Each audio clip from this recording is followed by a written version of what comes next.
Les autorités japonaises ont dépensé près de 74 milliards de dollars en un mois afin d'éviter la dépréciation structurelle du yen. Pourtant, rien ne s'est passé comme prévu. Salut à toi, moi je m'appelle Léo, je suis étudiant, trader et je rédige des articles économiques sur des sujets qui m'intéressent. Comme je viens de te le dire en début de vidéo, les autorités ont déboursé près de 11 700 milliards de yens entre le 27 avril et le 28 mai afin de contrer la dépréciation structurelle du yen.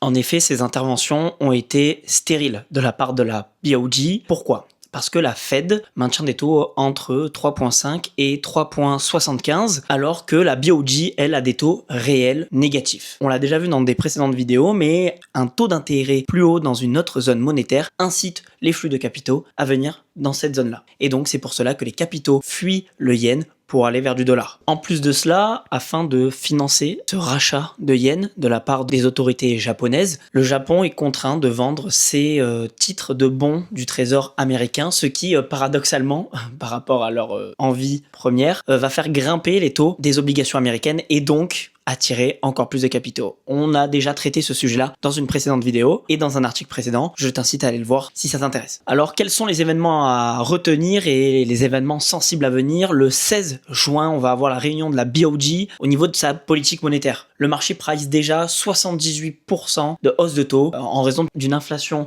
plus importante et d'une production insuffisante aux yeux du marché. Mais alors, attention aux stratégies de carry trading. En effet, si la BOJ vient à augmenter ses taux d'intérêt, alors le différentiel entre la Fed ou la BCE et la BOJ va diminuer et donc les positions de carry trading ou les positions en assets relativement risqués risquent d'être débouclées rapidement et donc de provoquer des mouvements un peu brusques, assez volatiles sur les marchés. Si ces sujets d'économie t'intéressent, n'hésite pas à aller checker dans ma bio le lien Aura Capital où on poste des articles hebdomadaires et bien plus encore.